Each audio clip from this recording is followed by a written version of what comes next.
What drew me to Tomo Club is their focus on future-ready skills.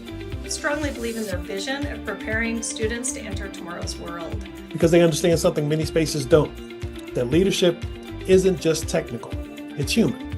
I partnered with Tomo Club to help us tell our story in Birmingham City Schools and be a part of a conversation about what students need right now. Tomo Club is leading in this AI space, and I really believe in what they're doing.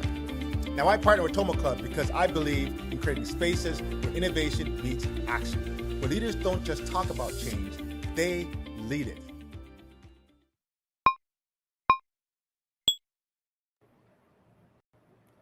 Welcome, everybody, to this part 4 of Leaders of Tomorrow ebook tour.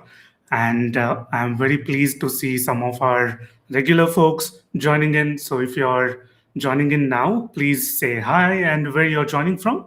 I am joined by two powerful voices in the education industry. These are people who have led the districts from the front, who have been on the ground and have made significant impact on students and educators alike.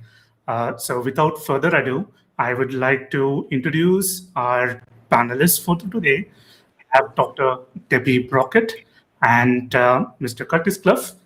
Hi, Debbie. Hi, Curtis. Thank you so much for joining us on this ebook tour. It's been a delight, and I'm pretty sure our audience will agree with me when I say the chapters are very impactful, and some of them have led to so many amazing conversations for us.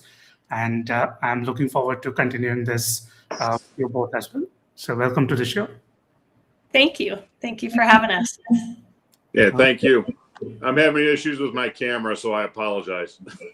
Should be totally fine as long as this conversation, we are able to hear you on the conversation. I think we'll be able to add significant value to our audience. So can we have a quick introduction, and then we will move on to the theme for today, which is to discuss some of the myths that the traditional schools have built on and how you have overcome it. And also along the side, we will be taking a few questions from the audience. Over to you, Debbie. Good morning. So my name is Debbie Brockett. I spent 26 years in Clark County School District in Las Vegas, Nevada.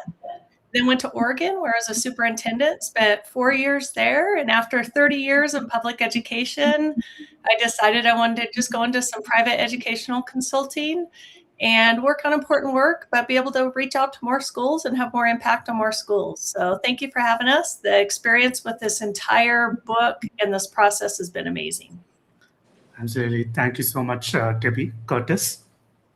Hi, I'm Kurt Clough. I'm from Los Lunas, New Mexico, 37 years in education. Much like Debbie, I'm transitioning into other roles after being a district leader and like that. I'm working very heavily in the career tech workforce development workspace in New Mexico, and being able to try to connect pre-K through adult learning as we move forward with this and revitalizing rural workforce for the state of New Mexico. And I'm happy to be here and be able to contribute to this book. Thank you so much, Curtis. And thank you both for the introduction. Moving on to the main themes of today's panel discussion. We have seen in your chapter, or people who have read, I've identified that you both are making the same point, but from different angles. So we have seen most schools have built around an average student who doesn't actually exist. So to say an average kid learning at an average pace, who figures out their future somewhere around the senior year. And we have seen you both bust this myth in a way which feels very practical. So the first theme of today's topic is too late to wait. So I would want to start with you, Curtis. So the topic that you have discussed in your chapter says that the entire timeline of waiting till the senior year is in a way too late or wrong, and career readiness has to start way younger, probably very early on in the students' education journey. And it also shows that average learner is just as much as a myth, and that teaching to the middle just quietly fails the kids on both the ends of the spectrum. So I just want to ask, why do you think it is too late, and what is this cost that you speak about in the chapter that this particular weight is costing the student or the community in general? Well, I think it's basically because when you first come into school, you're following traditional models that have been around for years. And we've made a shift in education to 21st century learning, and those skills just don't develop once you get to middle school. They start when you come in at pre-K. Analysis, decision making, collaboration, all those skills that are now in the workforce have to start a lot earlier than the time you get to middle school or high school. Data is showing us more and more that students are making wrong decisions early in their life that eliminate them from about 50 to 55% of their choices for careers once they graduate high school. Example, if a person fails a drug test in middle school, that doesn't make, they can't be a commercial pilot. Those types of issues are prevalent in our society right now. So I think we need to get them early. Career readiness starts in pre-K, really, because when you have those kids working together and looking at how to construct a brick wall in a classroom for playtime or whatever that project would be, you need to start instilling those skills early because they can develop them way over time. It's a lot easier to keep building it is to try to instill in them once they get to middle school or high school, once they've already cemented their learning styles and their reading and all those things that all impact the ability of students to be successful in our classrooms. Yeah, absolutely. And this segues well to you as well, Debbie, because you also mentioned the word too late in your chapter, and it almost makes an identical case to what Curtis also spoke about. And you write that the differentiation has to wait until a kid has already failed, which is totally wrong and doesn't make sense. So please expand more on what this failure looks like and how can we overcome it. Mine goes a lot to what Curtis says, and that's that we need to start exploring kids. He speaks around career tech, but when I speak about the different learning styles of students. So unfortunately, what we do in elementary school, and we see it often, it's part of the system, is when kids learn differently, rather than adjusting our teaching, we just wait for the kid to be tested, identified to need special services in some way. And by the time that happens, it's late elementary, weeks, months, even weeks gone by is too long. But for most, it's months, sometimes even years. And while we're waiting to learn how kids learn, they fall behind, and this kind of continues to build up, which puts them further behind, which then changes the trajectory for the student at a very young age, where we really just need to, rather than thinking about why the kid isn't learning, we really need to adjust our mindsets to how do I teach differently to find the skills the kids have, which I like how it links back to Curtis's, because if we do more hands-on around the career tech, he talks about building brick walls in elementary, we can start to identify the learning styles of students. And we have to remember kids don't learn because they don't have struggles learning due to intellectual disabilities. Many times it has to do with their learning styles. So we have to quit waiting for testing, and we need to start changing our teaching styles, differentiate early, and see if we can find the learning mode that helps students learn early. Hopefully, one, to avoid the absolutely tremendous amount of labeling we do in public education, but also to make sure that while we are, if need be, there are students that need extra services, while we're waiting for those services to begin, we're still teaching them at a level that can continue to move their education forward. Yeah, absolutely. I completely hear you on three things. So if I were to sum it up quickly, so I feel we have to overcome the assumptions, the interpretations that are already set, and perhaps even overcome the limiting beliefs that a student is not performing only because they are intellectually challenged. So I think these three things play a crucial role. And I also hear that both of you are describing the systems that react late rather than respond to the continuous changes. So learning is continuous. So I think we also have to make the system continuously adapt. And Curtis, coming back to you, when you say a third grader can be career ready, we have people often assuming that we are handing a kid a hard hat, but that's not what we are speaking about, and that's not really going to work. So what does it actually look like? Well, it could be a hard hat. It just depends on whether that kid's going to be jumping off playground equipment and like that. You may need to protect the head like that. But I think when you look at career readiness is a mindset, and it's the skills. And it gets back to a lot like what Debbie said. The learning styles of our students are so different, and trying to put everybody on a one-size-fits-all career model pathway or whatever doesn't work. We've learned that through many years of research, but yet we still rely on all the test data that's out there to judge a student's success. Too often, we're beating the creativity and imagination out of our elementary kids because we're teaching standards and not teaching skills. I mean, the skills are a vital part of a kid's education. Being able to write, read, great. But if they're not thinking about what they're writing or what they want to read, that's an injustice we're doing kids later in life. And we're starting to find out more and more that when you're designing your CTE programs, you've got to start a lot earlier, because a lot of kids don't know what they don't know, and families don't know what they don't know.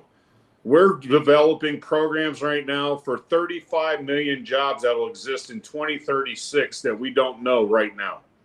So we can't just teach that through standards. We got to teach that through skills, knowledge, skills, and abilities, so they can be adaptive and changing.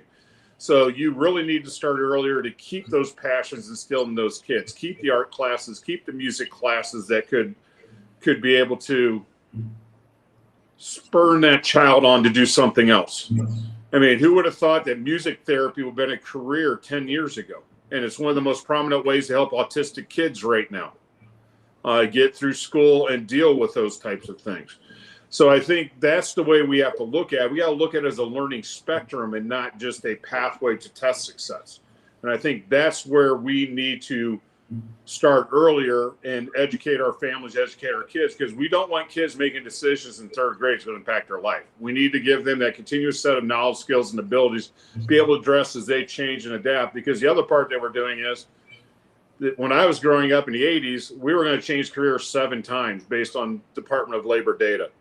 Now you're looking at 13 to 17 times, depending on what's happening with the individual. So, I mean, 17 different careers for a child in third grade seems daunting, but if they don't have the knowledge, skills, and ability to address that change, then we're doing our kids a disservice in K-12 education.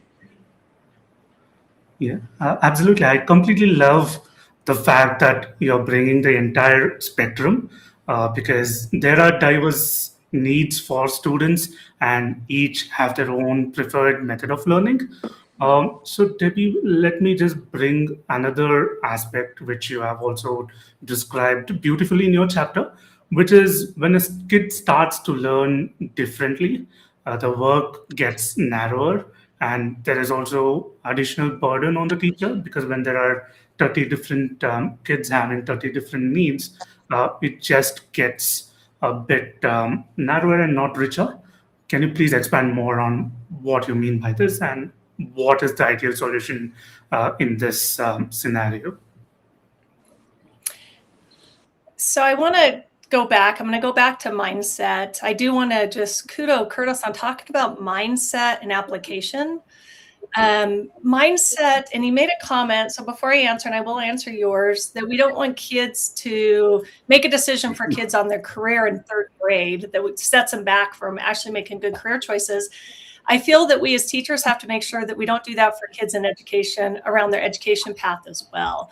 So when we talk about this, being able to, the work going out, I want to go back to the fact that my chapter is written around working with students with neurodiversity.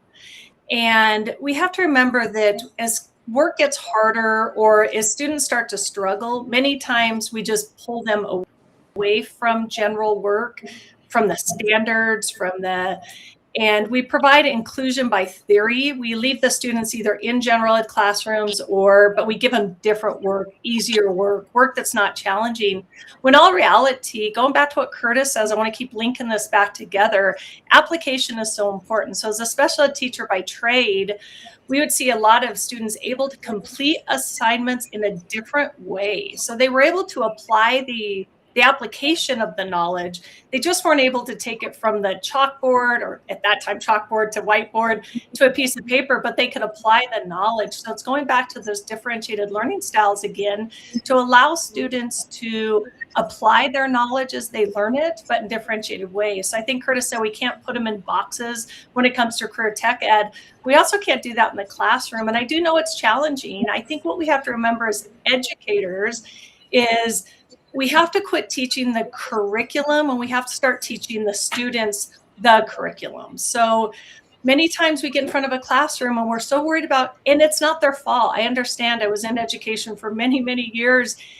It is the standards, as Curtis talked, these tests that kids must pass, that they must do well on, that we forget that our actual product is our students and the students sitting in front of us.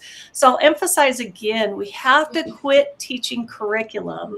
We have to start teaching students the curriculum, and however that needs to happen, whatever application or whatever learning style the student may have, we have to go back to that universal design for learning.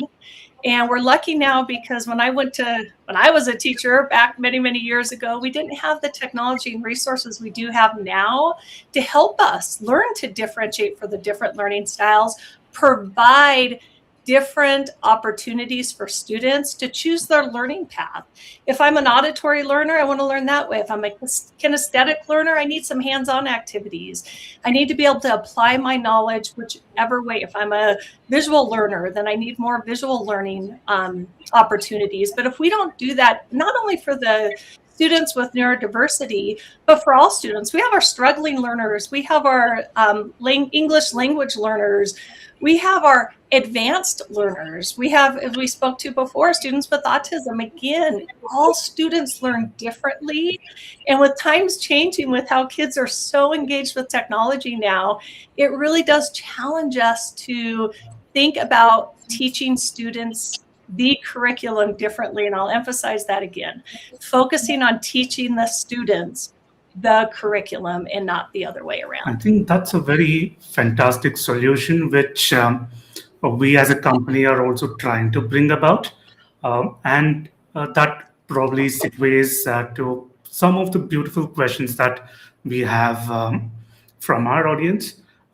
So this is pretty much already answered, but I'm going to reiterate, at what age should students start exploring careers, and what should that actually look like? Well, I'm going to bounce on what Debbie said too. I mean, the integrated approach of what we do in education really needs to do it, because how often are we just sitting there doing math or doing language arts? So I say we start as early as possible. I look back at my life. In third grade, I was wanting to be an attorney because of the TV show LA Law. I mean, so we get exposed to a lot of different things and do it. And then I was also going to be a point guard for the Cleveland Cavaliers. They probably could have used me a couple nights ago. But I don't think being the size I was going to be an NBA athlete. But I think you don't teach that out of kids or students or families. Let them aspire to do whatever they want, whenever they want, how they want. And let them make the decisions on them, because sooner or later, I started off in accounting and I became a school administrator, and I'd say I would never be dealing with numbers, debits, credits, and all that. What I do as the superintendent of schools, I deal with budgets all the time. So don't say what you can't do. So I think that totality of the skills and integrated approach that we do really helps our kids and families choose what's best for them. So you start as early as they can. We actually do career days for our kindergarten through second graders, bring in the public safety people of our town.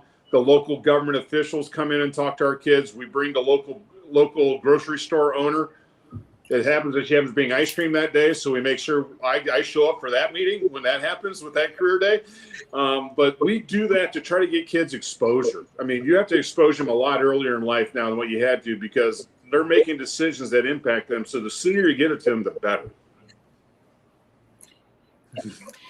And I'd like to, with Curtis, with you saying that, what I think is important is when we're teaching kids careers young, not only are we teaching them careers, but now we've given meaning to the learning.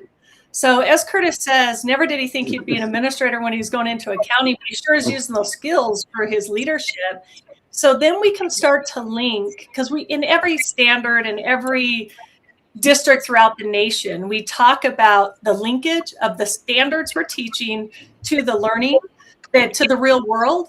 And if we don't start teaching kids about careers young, how would they ever understand how they're going to use this learning? Because kids don't take what they learn on a worksheet and apply that to real life unless they have meaning to where those learning skills can be applied.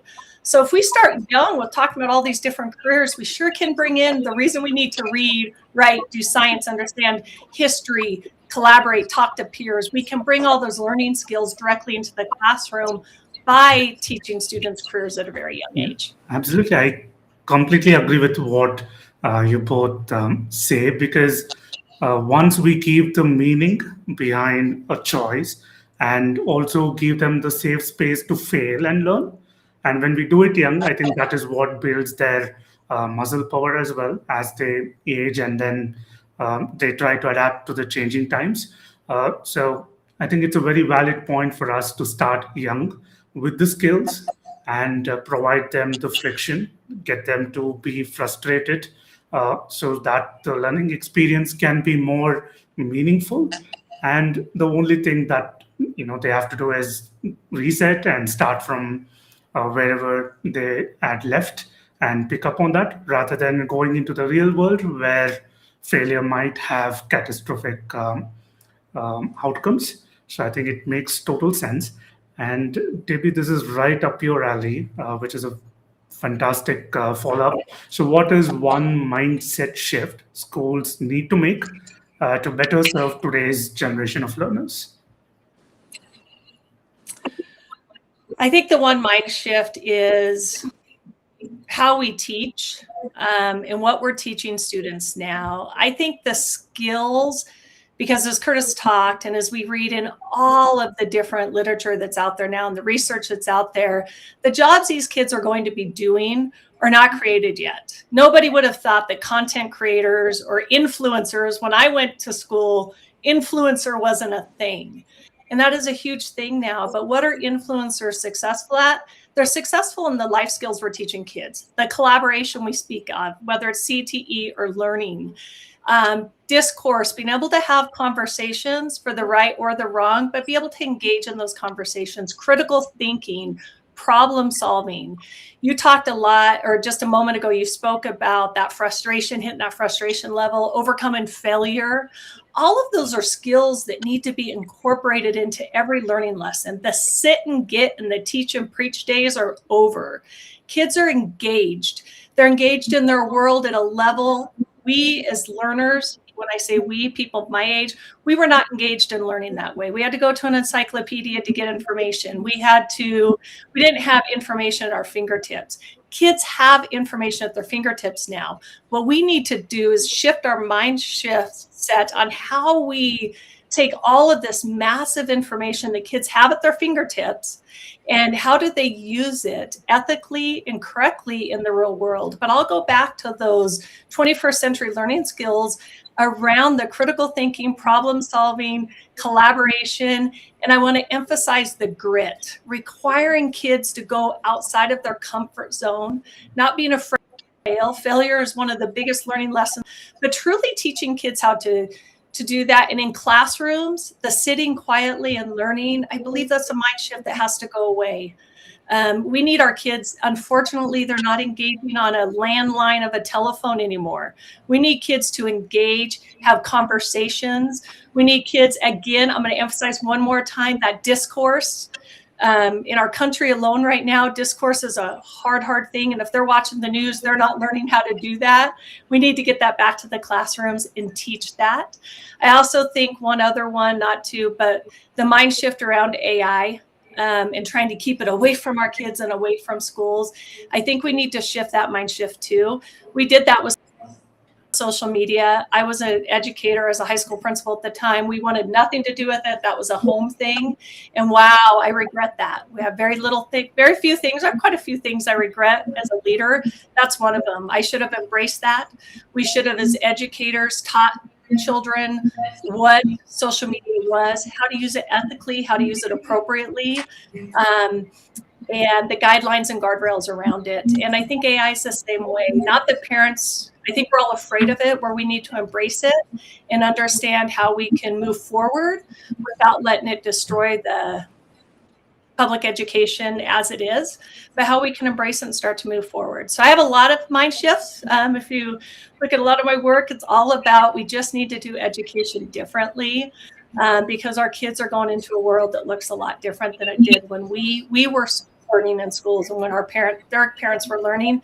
Education needs to look different so our kids are ready for a future tomorrow. Yeah, absolutely. And thank you so much for giving us a lot of these mindset shifts, and in a way talking about what Tomo Club stands for as well. So we have the 3 C's as pillars: so connectivity, collaboration, and critical thinking.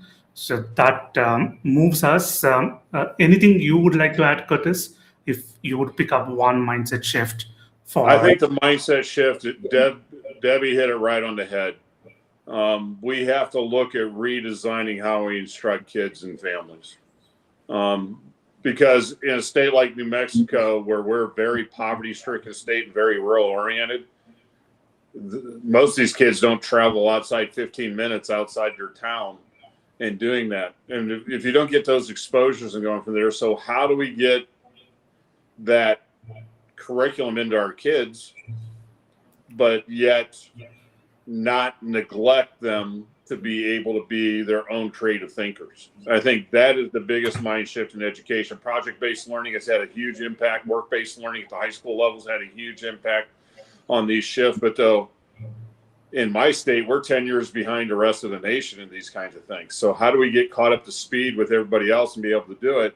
So being able to fight the political realm that's going on in a lot of these states to move it forward while yet doing what's in the best interest of your society, I think that's got to be one of the biggest mindsets. This just isn't an education level. This is a societal level issue for everybody.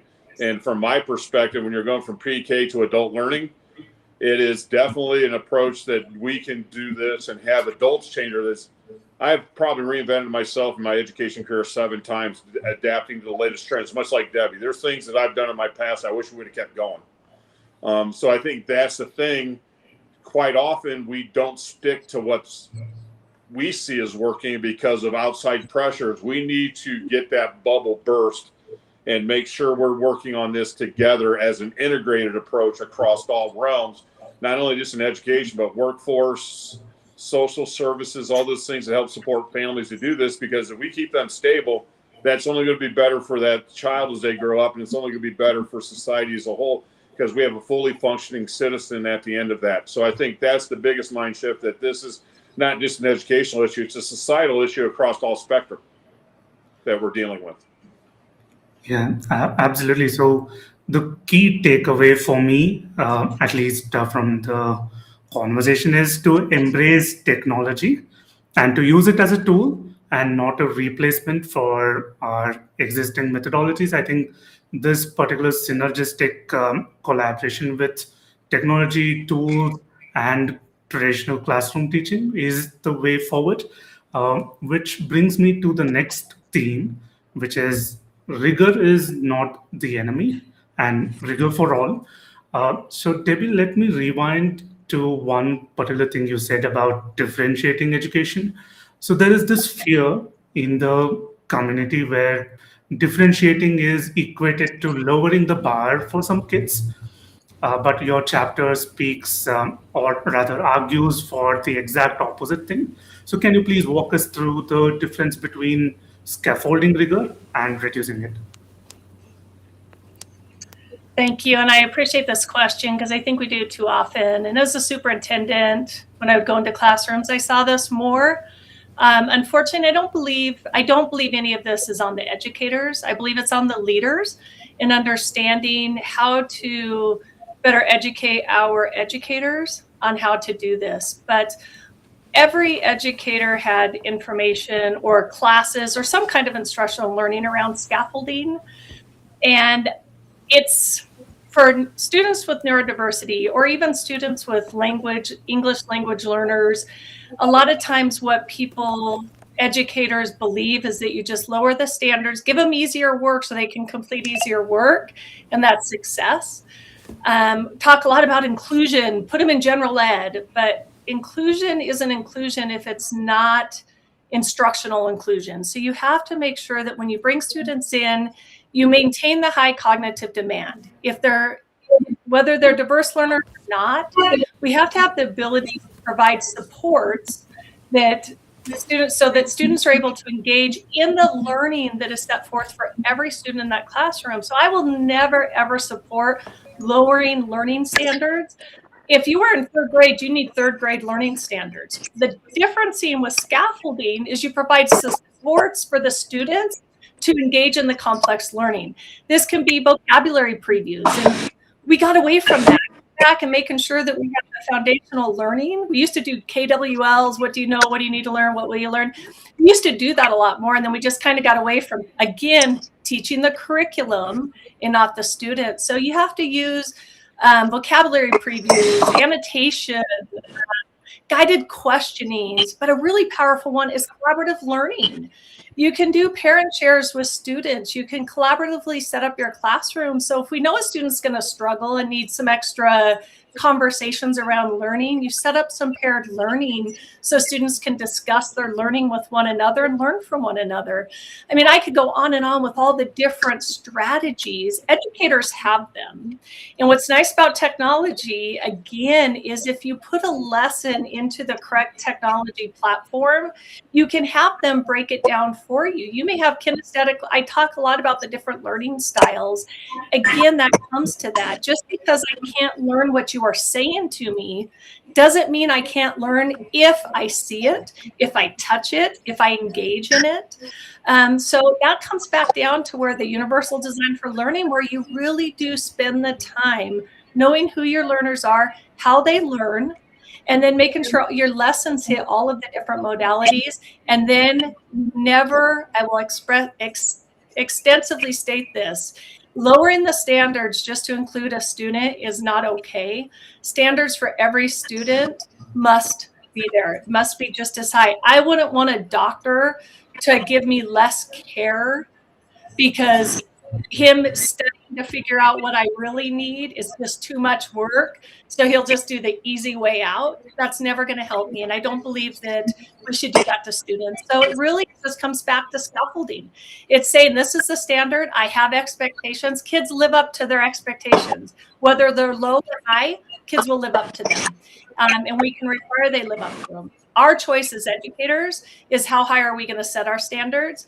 And when we set standards, what kind of supports are we going to be behind it to ensure that every student can meet the standards of high standards and rigor that we set forth in the classroom? So using all those different learning strategies we learned as educators inside our learning programs, now putting them to work and making sure every student has a chance to use the different modalities of learning when learning. I absolutely love how you have used the correlation of the doctor. So I think that is what happens with technology as well. So in a way, if we see technology as an enabler to bring all the students onto a common foundation upon which you can then start giving them the individualized learning and attention so that they achieve the outcomes that are desired. I think that is what is going to separate or differentiate a successful institution from the rest. And that brings me to you, Curtis, because the same appreciation gets thrown at career ed as well. So that the common notion that CTE is a less rigorous track or the place you send kids who aren't college material, you clearly reject that in your chapter. So why is this framing so wrong? And what aspect of this framing makes it so damaging to the students and in turn the community? I would ask the naysayers and doubters to go in and do a welding design class or an electrical engineering class and see the level of math and things they have to do in there. A welding math class involves geometry, algebra 2, all those basic concepts we have to do. So it's an integrated approach to learning. I think that is the biggest thing. And I'm going to harken back to what Debbie says with the standards. I go, we have to have a level of expectation of all students because we don't have that level of expectation. I definitely don't want to go to a heart doctor that doesn't know what the heck he's doing. I mean, we know we have doctors that made it through with C's in their medical classes in our country, but yet they have the basic skills to be able to help you health-wise. So I think as you look at it, the most damaging thing is you are tabling possible opportunities for kids that they might want to do just because they're the label, as Debbie pointed out, to these kids that they can't do it. And CTE is as rigorous as anything. I mean, if you look at multimedia design right now, look at the amount of technology skills those kids have developed in order to be in those careers and the amount of thinking and like that. It's just an accumulation of everything. And I think the damaging part is that when people think of CTE, they think, oh, we're going to do the old trade school. They're going to be welders, plumbers. Yeah, they may be. But there's also education is a pathway right now that is of high need. That's a career that we can do. You have to go to college to get that degree. Not all successful careers have to go through that. There are very great apprenticeship and pre-apprenticeship programs that kids get access to that will get them motivated and keep learning. And they can make a heck of a lot more money in a first-year teacher doing an apprenticeship program in electrical work or HVAC or any of those in a lot of states. I mean, it's just the reality is that we're pigeonholing them. There's multiple ways for education to be successful. Education just isn't about being in a school. It's about your lifelong learning ability and be able to apply that to your work, your career, your family, all those things. So I think that's the damaging part is that we're pigeonholing kids based on a perception that CTE is less rigorous than that. But I question those people. Go take one CTE math class and see what you do. I can't pass it. I mean, once I got to Algebra 2, the imaginary numbers we studied became my math grade because I just couldn't understand the concept. I think that's the thing. The application of those learning is what we need to have stressed in this. And that's what CTE does better than anything in career readiness at the elementary level. Project-based learning stretches it better than anything in our current educational system. Yeah, I think the key point here is the application. Whatever skills are being taught, we need more opportunities for students to implement it, experience the outcomes a particular learning experience might have. And that brings me to one friction-based question, which I think is frequently talked about in our conversations. So if I were to say a skeptical principle says I can barely get my kids to do the grade level reading and math, and now you want to add career skills, future skills, human skills, and at the same time fully individualize this instruction and attention. So with the same staff, the same clock, the same academic rigor, the academic tenure. So what would be your message to this principle? So let us start by understanding if you both even agree on this particular statement that the principal is making. I'll start. I agree. We have so many standards that we're required to teach for these tests that we all know in reality is just our report. It's not a report card for kids. It's a report card for us. And we take it very personal when we have to. I get that. However, I'll say this and I'll let Curtis talk. I don't believe we have an option. I don't believe it's a negotiable. Kids have to have the life skills in order to be successful in life. And you don't have to teach them. You should never teach them separate. No. They should always be incorporated into the learning. So when we talk about CTE or we talk about learning, if we're letting kids collaborate, if we're giving kids the answer, making them develop the problem, if we are requiring kids struggle and have discourse, and I used to do the 3 before me, you have to ask 3 other peers before you can ask me for the answer or for help.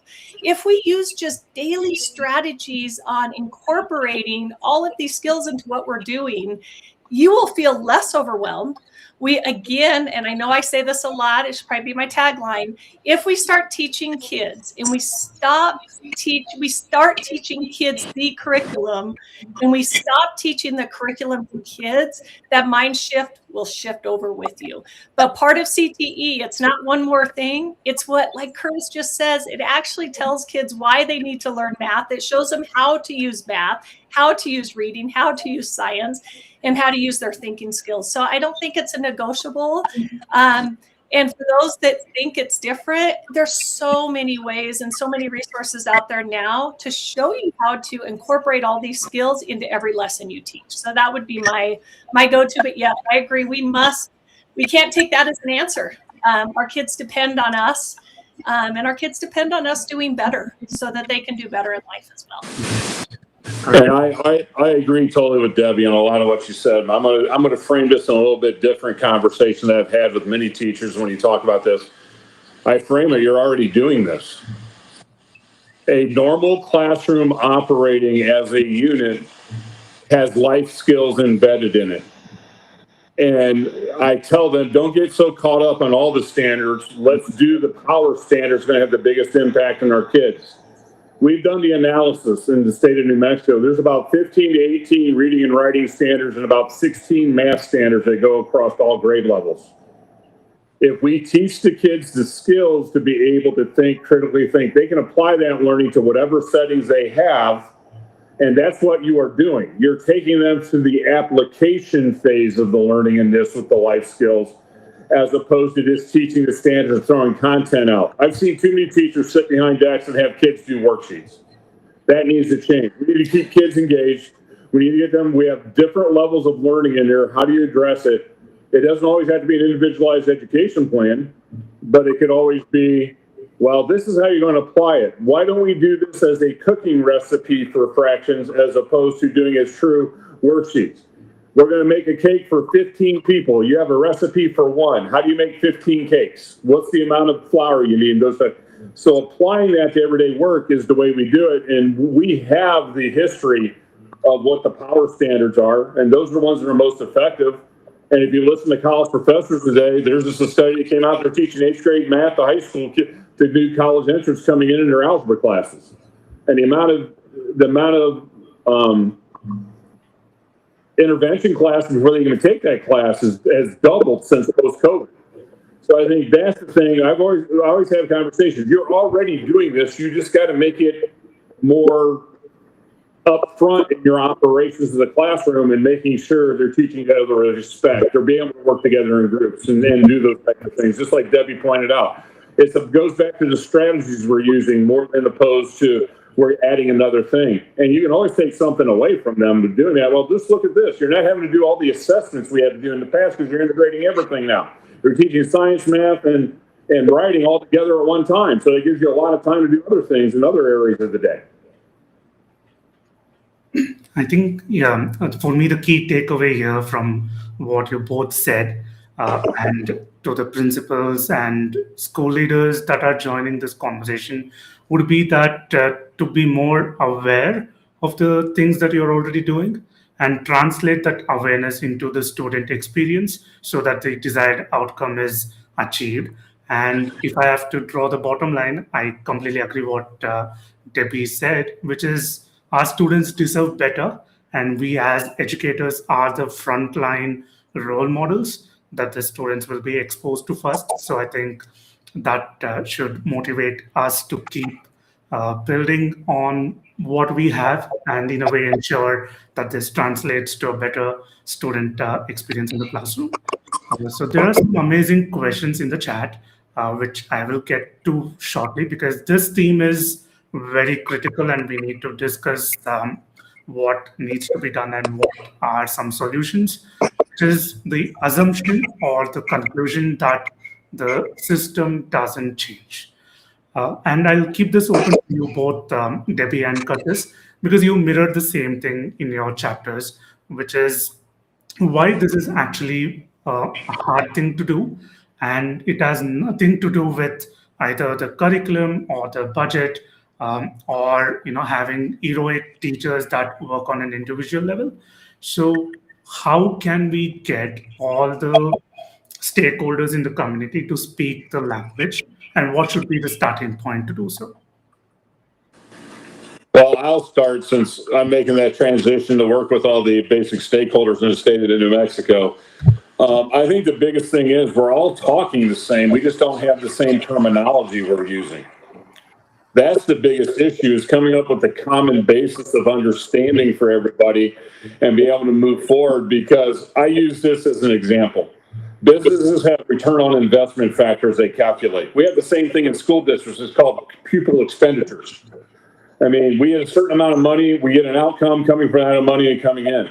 It's just making sure everybody is speaking the same, you set the same goals and doing that, because I haven't yet met an educator, a workforce person, or a higher ed person that isn't speaking the same thing, but we each have our own vernaculars and jargon and terminology. K-12 people are notorious for speaking acronyms that nobody understands.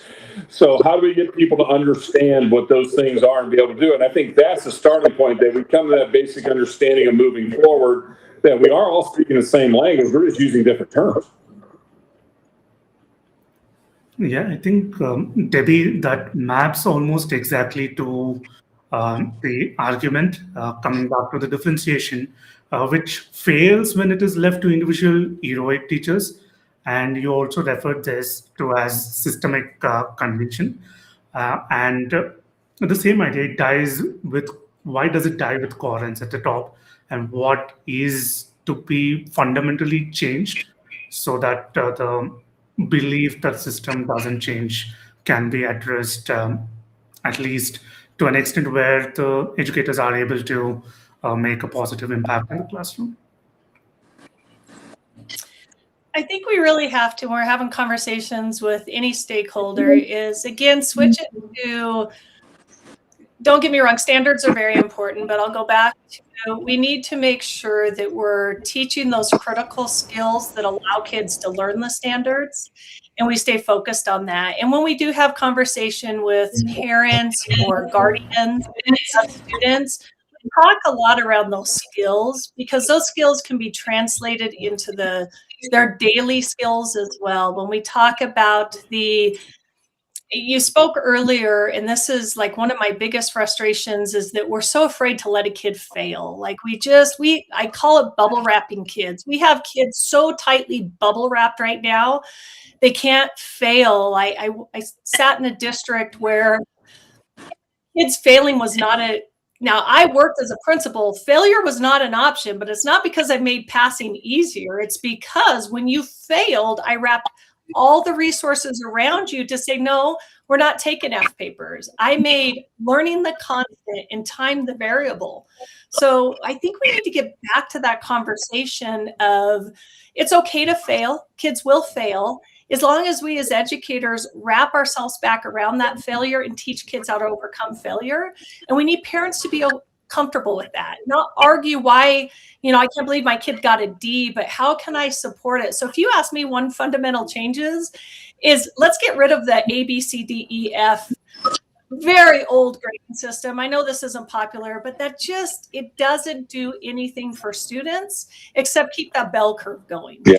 And as long as there's enough kids on one side of the bell curve, everybody in the school, report cards come out, that state report cards come out better, everything. However, we have a big group of kids that aren't making it, and those kids are forgotten, and they're the kids that continue to struggle. So I think the fundamental change, I don't think there's one change. I just think we really need to look back at when education was developed in the way it has over 250 years ago, why it was developed that way. But what has changed now to say we shouldn't still be doing what we've always done. I use medical analogies and all the time, because I would not want a doctor to use the same skills they used 200 years ago on me today. If you don't have to slice me open to do a surgery, but you can go in microscopically and do the same thing, that's what I want you to do for me as a person and as a human. And we as educators need to kind of look at the same thing. We need to refine our craft to understand the way the systems were built 250 years ago does not align with where kids are going today. And I know I will hear this, and I'm sure people who are listening that have my email will say, but the system, higher system, our legislative, the higher powers prevent us from doing things differently. I would call your bluff on that, because I also know that when we do things better, we'll get better results from students, and those systems won't feel like they need to micromanage us like they do now. So I think theoretically, we need to shift how we do education as a whole. And we in public education, I speak from public education because that's where my heart has always been. If we don't start making the shift, there's a lot of other schools that are, and nothing's wrong with that. They're making the shifts that need to be made. They're free in their hands and doing what's right for kids. So I think fundamentally we need to shift it all, but we truly need to have conversations with our stakeholders about the critical skills. The curriculum is one thing, but we learn curriculum by teaching kids the critical skills that allow them to tackle the tough problems and learn how to think critically, collaborate, and move forward that way. So we just need to do education a little bit differently, and we as educators need to be ready to make that. Yeah, absolutely. And I definitely love this analogy to medicine, to engineering, and even finance. So these are the fields that are constantly evolving and adapting to the latest times. But just a final thought and a very personal question of mine. Do you think education always gives itself a pass when it comes to advancements, or when it comes to staying current to the times that we are in? I think personally, there are a lot of people, unfortunately, in our careers that give themselves a pass because of all the barriers and everything else they see foreseen. One of them is the funding barrier. Funding should never be an excuse to provide a quality education for a kid. It gets back to the practices that you do that be able to deliver. So I feel there is a spectrum of officials. And I also think there's a spectrum, a layer of the boards and the legislature that Debbie brought up, that because they attended school, they think they know everything, and it'll never work. I agree totally with Debbie that proficiency outcomes need to be the way that we have to go, because proficiency is what we're being graded on. We're not being graded on a standard like us for the SAT scores, where we're some of the lowest in the country in New Mexico. I'd like us to have data dashboards that show how our kids progress in employment 5 years after graduation, and not just college. I think those are all conversations we need to have based on proficiency, but unfortunately, I think that's been the easy way. We've been using COVID a long time as an excuse. We're going to be covering COVID learning losses for 5 years. Well, I know some teachers that closed those gaps of learning from COVID real fast in my current district. We had a first grade reading level in a sixth grade class, and the teacher advanced him by 3.5 years in one semester. That was based on the method. It wasn't based on anything else. So I think that's where we need to have this discourse and dialogue go, is get away from the traditional ways of delivering, get to 21st century learning, and look at proficiencies and integrated styles that impact kids and adult learners across the entire spectrum, instead of relying on same old, same old. I bet you if you go in most of the classrooms today, you'll see the Dewey setup of rows and desks in front of the classroom in about 80 to 90% of our schools across this country, because that's how they learn. We need to advance our teachers too in those things. We need to have them be our biggest advocates, because quite often they're the ones that are the biggest complainers when this comes, because what's a change? Oh, we'll outlast the superintendent. He's going to be here 2 years. Da-da-da-da-da. We need to keep it consistently and look at all those things in leadership and instruction that really impact kids, and get away from the failure of public education and look at how we improve it and advance it, as opposed to always having the micromanagers come in and suggest changes when they're not the experts. Yeah, absolutely. So thank you so much, Debbie and Curtis. This has been absolutely insightful. Would we be open to taking a couple of questions before we end the panel discussion? Would that be Sure. Absolutely. So we have All Things Classroom asking about how can parents help children explore interests without pressurizing them into career choices? Well, I think the easiest way is just to give them the information and let them digest it the way they want to. Have them come to your career fairs or your career days and just see what's going on. Because when we do our career days, I've done them now for over 20 years. We bring them in and get the information out. It's not a hard sell. It says, here's what you really need to do in your education. We have them focus on, here's the skills and abilities you need to have and the knowledge. Is this something that interests you? I think that's the biggest way. And the best thing is there's so many virtual resources out there in the use of AI now that you could go out there, you could find a lot of resources to share and create those pages on your websites or email lists or whatever. That here's some information on career where you could go to. But I think that is the biggest way. This should all be non-pressure because you're not going to have a third grader really decide what they're going to do. At least I hope not. I know a few that have stuck to what they've done starting in third grade with me, but they're more than likely going to change. But I think if you give them the information, let them digest it, be there as a support, have your career counselors available with them, and give them the community resources that they can access to go do.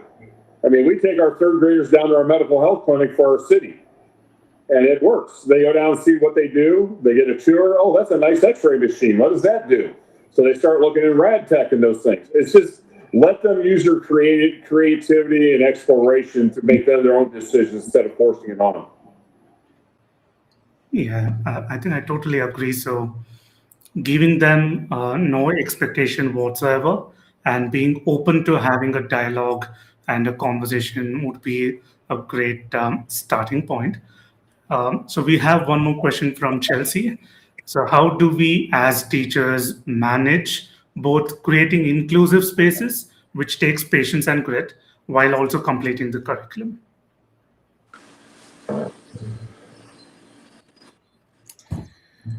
Wow, that's a that's Tomo Club's next book. I think what you have to do is ensure that we quit pulling students away from their general learning peers and classrooms. That's the first thing we need to avoid doing. Students need to stay with their peers. Allow students to engage. Again, let's quit trying to change the student, but let's look at changing what we do as educators to help the student fit in. Help them work through the grit and the frustration. There's so many strategies. I'll be honest, I can't answer them all right now. But there's so many strategies all the way from the bite. We always called it the bite and chew. Give them smaller pieces of challenging work to work through, smaller amounts, because when you give 25 questions at one time to a student that struggles with one, that's overwhelming, but you can break down the amount of work. Again, I'll go back to peer relations, using collaborative classrooms where kids work together. And I always say, let's get out of the way of the children and let the children do the learning. And we just facilitate it, because when we set any student, whether they're neurodiverse, language learning, on the spectrum, no matter what these students come into a classroom with, if we allow their peers to be part of their learning experience, the peers will wrap themselves around the students and they will take them to the next level. And then we come over the top and we facilitate that learning. But I think the most important is let's quit separating these students. Let's quit segregating them. Let's quit putting them in portables. Live through this experience where all the students with special, any kind of neurodiversity were putting portables all by themselves away from their peers, never to be around their peers. Those are the kind of things that are they're unethical. They should never be allowed. So let's just clear up the space. Let kids back into the learning. Us as educators, let's change the way we teach so that our kids can learn. Let's put all the pressure on the kids to live up to our expectations without giving them the supports to do it. We just have to provide the supports. And yes, we have to study. If we have a student that is struggling in a certain way, use your technology. figure out what you need to do as an educator to change your teaching to meet the needs of the student. But again, we'll go back to whether it's finances, engineering, somebody building a bridge. If it's not going to work, they don't just keep building the bridge. They re-engineer it to make sure the cars can drive across safely. Doctors, if the procedures aren't working, they don't just keep doing the same procedures. They redefine their craft through studying, through learning to make them better at their craft. We just need to continue to do that. Yes, it takes time, but all good things take time. And once it becomes part of the art we do, it'll be so integrated into your daily practices that it just becomes how you do business, and it doesn't become one more thing. I agree totally with Debbie too. I mean, we got to look at the structures of schools and how we operate more than we do the individual. I don't want to make this sound negative, but the individual learner should drive the structures of the school. I mean, we don't have enough supports in schools. I mean, special ed teachers and supports, diags and all that are tough to find, but we have to have them and be able and keep the kids in the least restrictive environment for them to learn and keep them with their peers, especially younger. That's a traumatic experience for many young people. So I think I totally agree. Go to proficiency-based outcomes, look at your structures, and redesign how you're supporting kids throughout the entire spectrum. And Curtis, I know we're running, but thank you for saying that. I want everybody to remember special education is not a place, it's a service. Yeah.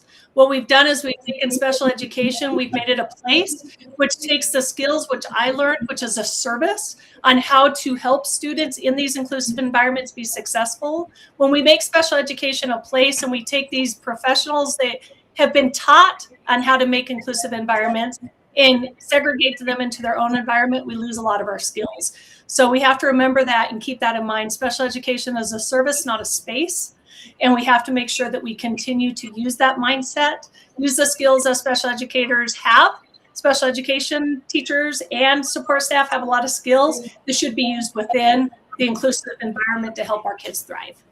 Yeah, I completely agree with you, Debbie. I think education broadly classifies itself as a service, and special education just has that special place because it just ensures our skills are honed and we are giving it to the students who truly deserve it. So on that note, Debbie, Curtis, thank you so much for joining me on this conversation and truly championing our work and for your significant contributions in the form of your chapters for the Leaders of Tomorrow ebook. I'm sure the audience are finding it immensely valuable, and this is something which gives us the real honor of collaborating with people who have lived it, experienced it, and made significant changes and impact. So thank you once again. Any final thoughts before we close the discussion? I just want to say thank you to all the educators that are on now, be it leaders, classroom teachers, whomever has joined us. This is one step towards what Curtis and I have been talking about, staying relevant, staying up to date, having these conversations. You do the hard work, and I know that. I'm consulting now. I get to step into classrooms, into schools, into districts, and provide input and insights. But I know the real work is being done inside the classrooms, inside the schools. I know we can talk. I know it's hard work, but I also know it's the work worth doing. And if we're going to show up every day, just do the work that's important, but do it at a level that takes our kids to the next level. So thank you to every educator that is on here, for everybody who is truly impacting students. I mean that from the bottom of my heart. Our world wouldn't be the same without each and every one of you. So thank you. I agree with Debbie. Thank you to everybody that's on the call. And I'm going to kind of end it this way. You guys are fighting a good fight. You have people out there who are willing to help support you. I know I have a wife that's an English teacher. She's teaching seniors in a high school. You're fighting battles that you probably shouldn't be fighting because of lack of support and everything else. You have a network out there that'll help support you.